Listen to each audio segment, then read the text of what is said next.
सोचिए, एक नई शादी, हनीमून, खूबसूरत वादियां और फिर सब कुछ मतलब पूरी तरह बदल जाता है। हाँ, एक भयानक मोड़। पति की हत्या हो जाती है, पत्नी लापता, और फिर एक ऐसा खुलासा जिसकी किसी ने शायद उम्मीद भी नहीं की होगी। बिल्कुल। आज हम सोनम रघुवंशी मामले की गहराई में जाएंगे। ये बीबीसी न्यूज की एक रिपोर्ट पर आधारित है और कोशिश करेंगे कि इस उलझी हुई कहानी के तथ्यों को समझ सकें। हाँ, इसे परत दर परत खोलते हैं। अच्छा, तो कहानी शुरू होती है इंदौर से।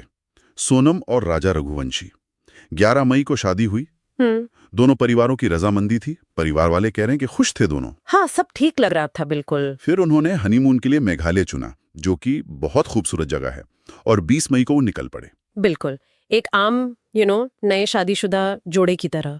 लेकिन मेघालय पहुंचने के आप देखिए सिर्फ 4 दिन बाद, 24 मई को, 4 दिन। बस हाँ। बस 4 दिन बाद ये खबर आई कि दोनों लापता हैं, गायब हो गए। ओह, फिर जाहिर है सब परेशान हो गए होंगे, घर वाले, पुलिस। हाँ, बहुत ज्यादा। इसके बाद तो वहाँ एक बड़ा सर्च ऑपरेशन शुरू हुआ। पुलिस थी, डिजास्टर रिलीफ वाले थे, लोकल लोग, सबने मिलकर उन्हें ढूंढा। लेकिन वो इलाका, मेघालय की पहाड़ियां, धुंध, मौसम भी खराब था, विजिबिलिटी कम, तो तलाश बहुत मुश्किल हो गई थी। और कुछ मिला, कोई कामयाबी?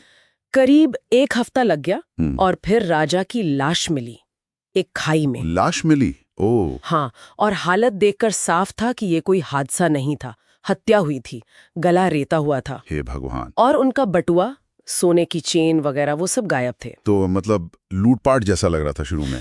और सोनम सोनम का क्या हुआ?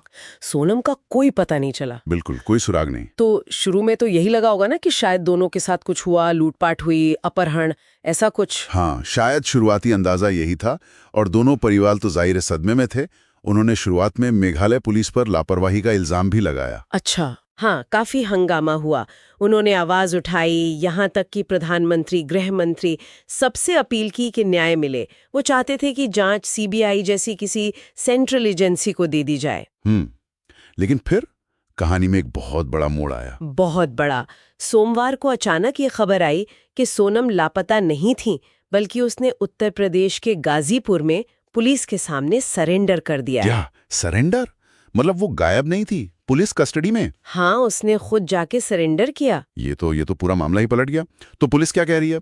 पुलिस का अब ये कहना है कि 25 साल की सोनम ही इस केस में मुख्य संदिग्ध है, प्रिंसिपल सस्पेक्ट। सोनम खुद? हाँ, आरोप ये है कि उसने ही अपने 30 साल के पति राजा की हत्या की साजिश रची और उसके लिए हत्यारे हायर किए थे, सुपारी दी थी। सुपारी? अच्छा, और कौन लोग शामिल हैं इसमें? सोनम के अलावा 4 और लोगों को गिरफ्तार किया गया है। एक यूपी से है, 2 इंदौर से ही हैं, जिनमें से एक सोनम के ऑफिस में काम करता था। ओह। और एक मेघालय का लोकल है। 5 लोग पति की हत्या में। ये तो पूरी प्लानिंग लगती है। कोई वजह पुलिस ने कुछ बताया कि आखिर ऐसा क्यों किया? देखिए, मोटिव मतलब हत्या का मकसद, वो पुलिस ने अभी साफ तौर पर नहीं बताया है। बस मीडिया ने जब पूछा तो उन्होंने थोड़ा इशारा किया कि जो लोग गिरफ्तार हुए हैं उनमें से एक के साथ सोनम के शायद शादी से बाहर मतलब एक्स्ट्रा मैरिटल संबंध हो सकते हैं। अच्छा। लेकिन उन्होंने ये भी कहा कि ये बात पक्के तौर पर पूछताछ के बाद ही साफ हो पाएगी, अभी जांच चल रही है। जाहिर है इस खुलासे के बाद तो परिवारों के रिएक्शन भी बदल गए होंगे। पहले वो पुलिस पर लापरवाही का आरोप लगा रहे थे। हाँ, बिल्कुल। अब देखिए, सोनम के पिता जो हैं देवी सिंह, वो अब भी यही कह रहे हैं कि उनकी बेटी बेकसूर है। अब भी? हाँ, उनका कहना है कि मेघालय पुलिस कहानी बना रही है और सोनम तो किसी तरह किडनैपर से बचकर निकली थी। वहीं दूसरी तरफ राजा के भाई हैं विपिन रघुवंशी, वो पहले यकीन नहीं कर रहे थे कि सोनम शामिल हो सकती है। हाँ, वो तो पुलिस पर सवाल उठा रहे थे। बिल्कुल, लेकिन अब वो कह रहे हैं कि अगर वो दोषी है तो उसे सजा मिलनी चाहिए। और उन्होंने ये भी माना है कि हाँ, गिरफ्तार लोगों में से एक सोनम के ऑफिस का ही लड़का है। तो अब उन्हें लग रहा है कि शायद मेघालय सरकार जो कह रही थी वो सही था। मतलब कहानी बदलते ही नजरिए भी बदल गए।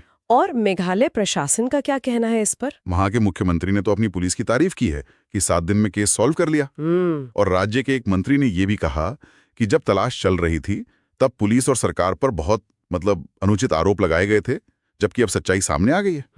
तो कुल मिलाकर अगर देखें तो जो मामला एक लापता इंसान की एक दुखद तलाश से शुरू हुआ था जी, वो अब एक सोची समझी हत्या की साजिश की जांच बन चुका है। हाँ। ये वाकई दिखाता है कि कैसे मतलब शुरुआती धारणाएं जो बनती हैं और जो जांच के बाद तथ्य सामने आते हैं वो कितने अलग हो सकते। बिल्कुल। तो आखिर में ये सोचने वाली बात रह जाती है कि ये जो पूरी कहानी है ये सुर्खियों से परे हमें क्या सोचने पर मजबूर करती है।